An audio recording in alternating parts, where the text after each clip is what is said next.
If you know about sailing, if you know about the North Sea, if you know about what's happening with the orcas, it might make a little bit, you already know that with the Bay of Biscay, which could be anywhere between 3 and 5 days, 4 days, at least with our boat, it's hard to find the right weather window. We were coming at the tail end of the season, and if we had tried to go that way, between the orcas, and getting stuck at various ports waiting for a window large enough to continue going to get this boat to Spain, it would have been very challenging and might not have even turned out that way. Yeah. But anyway, we were up to do it. And we decided even to buy a device for the orcas that I can show you here, and that it seems to work. We believed that we would be able to arrive into the port of Le Havre even with low tides, but we have a keel of 1.6, and when we arrived, we grounded.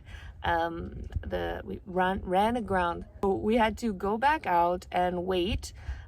This was in the afternoon. We had to wait about an hour, 2 hours for the tides to rise to actually be able to go into the port.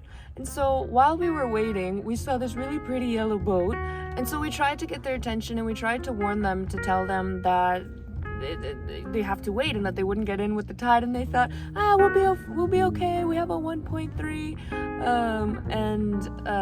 Not long after, they were joining us outside of the port as we all waited for afternoon to come. And they turned out to be a very nice, very cool Swedish couple that was coincidentally on the same day arriving as us, taking with the same intention to go all the way through the canals. And they turned out to be completely instrumental to our trip. Okay, but repeat that, because we had no intention to go through the canals.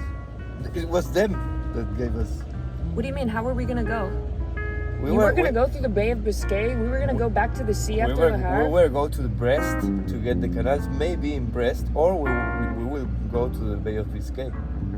It was them who they told us that the possibility existed. I didn't know that you could get to the center. I was talking with an Argentinian girl telling me that maybe after Brest you can get, so we had 80 nautical miles more going to Brest, and in Brest we will see if maybe with the weather window would, but it wasn't like this. It's them telling us, look, there is a canal over here, we are going there, why don't you go there? It was exactly like this. How lucky for us. Yeah. We expected to have 4 different options on how to get south. Discovered that wasn't the case, and due to construction and not enough water and closures, we were in a rush and we were in a worry that we were panicked that we had taken the mast down for nothing, and now we were going to have to get it back up to go back to the sea, then with the weather windows, and have to confront everything that we were hoping to avoid. So luckily, Solstorm went ahead of us, and they were keeping in constant touch with the VNF to, really ascertain where we would be able to go and how we'd be able to make this trip to get this boat to the Mediterranean. So luckily they sent a lot of messages keeping us updated to share with us along the way. So we get near Paris. We're in a hurry because it's getting cold and we want to get to the Mediterranean as soon as possible.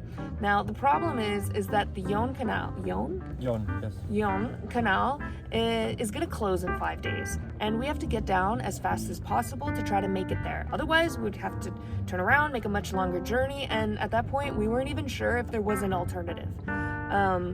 So that meant going through Paris. Yeah, so we are going. We are in Bougainville. We had bought some nice clothes for the winter, and a very nice market we found, and we are planning how to pass through Paris. So the first option, it was like going directly through Paris, but we suddenly received a message telling us that the police was stopping boats. So we have really not much time. We have 5 days to make it to the Yom. We needed to motor the 5 days full throttle with the Honda upstream to get there. And even like this, we didn't know. And then you need to go back if you don't make it to get to another canal. So we were thinking about avoiding this police control, just to not to be stopped. We have everything on the boat; it's everything completely legal. But when you can avoid the cops, it's better to. yeah, no, and then, you don't have time really to this. You don't know. Maybe they need to. Sometimes they go inside and they look for drugs, and they take a lot of time. They are ripping everything off. So we wanted to go right straight, so we decided to get into the Saint Denis Canal, which is a canal that goes basically skips Paris. But when we arrived there to Saint Denis Canal, they didn't open, and they didn't answer to the VHF, and they didn't answer to the phone. And we were there waiting and nothing happened, and we lost 1 hour maybe or something, and every hour is precious now, every minute is precious. So we finally decided to go through Paris. So we prepared very well. We took our breath clothing, we took our life jackets for the first time in a long time, and we get ourselves looking nice, I shaved, just to not to be stopped by the police. Well, I think you did half. I did a half shave, she likes. And so basically, in a race against time, we put on our life jackets for the first time since we came into France, because after facing the North Sea, there you want a life jacket. In the canal, didn't really feel so necessary till we got to Paris.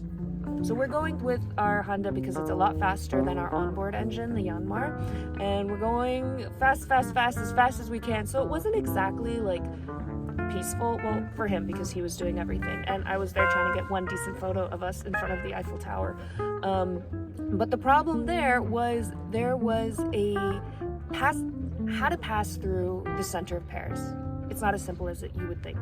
Not only because of the traffic, the currents, like there's a lot of boats there, all commercial boats, all really big boats. A lot of ferries, a lot of the bateau mouche. There's a crazy traffic there. Even we went very early in the morning, at 10, I think we were right 10 or something. It was very much traffic. And there was basically nowhere to stop.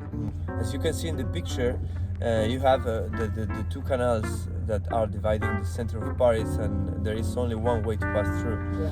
The first 20 minutes of each hour, it's allowing you to go upstream through the canal. The second 20 minutes of the hour, it's not allowing anyone to go anywhere, so you need to go, and it's to make sure for them that the canal is again empty. And on the last 20 minutes, you can take the canal downstream. So what happened to our friends is they were getting into the canal maybe after the first 20 minutes. So if you don't get there within that 20 minutes, you're gonna have to wait another 40 minutes. There's nowhere really to stop. There's a lot of traffic. But there is a way to stop. Of course there's a way to stop. Did it look easy? No, it wasn't like easy for our boat. It was not built for us. For us, it would have No. been catastrophic trying to moor against the currents, which we didn't have so much experience yet at that time. No. It was very challenging for a little boat to stop. Which Paris was lovely, and our trip through it was too short. It would have been amazing to be able to stop and go to the museums and check out the Louvre and go eat something. But the port of Paris was very expensive, and we didn't have the time or the luxury to really be able to do that. But we did get like a one-of-a-kind view and experience. I looked it up on Instagram to see if I could find anybody that had like footage from the angle that we had, because we're in the actual river, and there's very few, and they are on professional, ferries and paid boats. They didn't take their house with them through the Seine. We did that. Yeah. So as we were leaving Paris, it turns out to be a large industrial area, and we end up being there hours after we needed to be, basically, because of the currents, because of the light. You really cannot underestimate the currents of the Seine, or any of these rivers. in France. Regardless of the lock situation, there are crazy currents. So we get there and you look at the time, you do some sort of calculation, and basically we're not going to make it to the Yam in 5 days. And so the only other option was to go through Champagne, Bourgogne.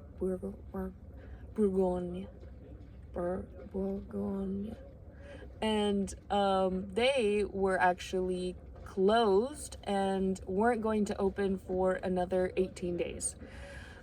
So it was gonna take time to go in that direction, and we wanted to go as fast as possible, and we really didn't want to wait for an opening, but that was our only option, and it was a gorgeous option. It turned out to be really beautiful. Commentary. ¿Comentario mío? Yeah.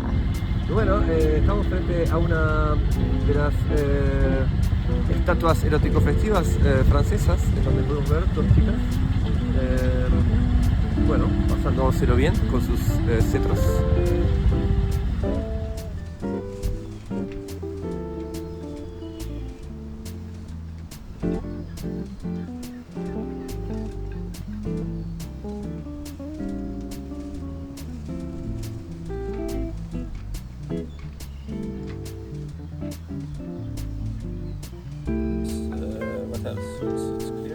So he did the math and realized that we weren't going to make it within the 20 minutes that we had hoped. So then we just slowed down, took the Yanmar, and actually enjoyed the passage through Paris. And once we made it through, because we were anxious about where is the red light? What if we don't see it? What if we do like them? Like, because we made it through.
Problem solving with a little help from a tree and an anchor.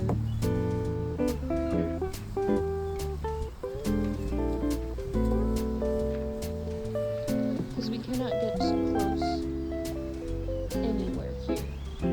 Because our Q is 1.6 and there is not enough depth here for us to safely be attached to land.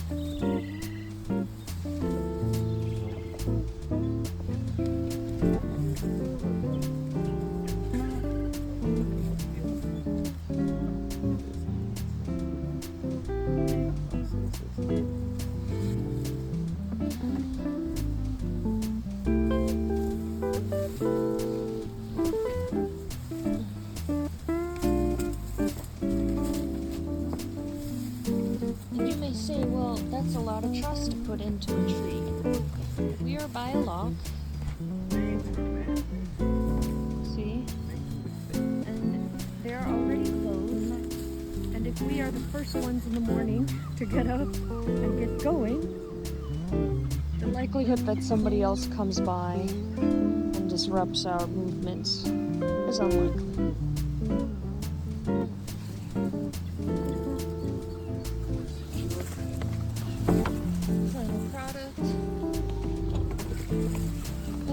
anchor is attached to it. Captain wasn't satisfied with just the trees, so he jumped. Okay, now what? What do I do with this?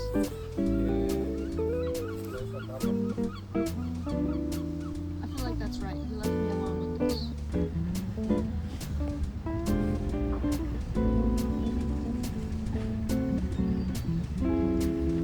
Remote control. Full block.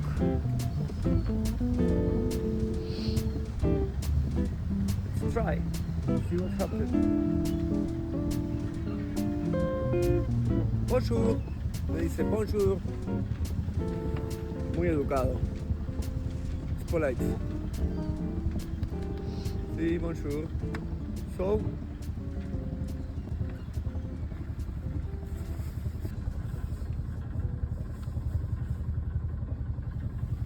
you know, the log boy upstream.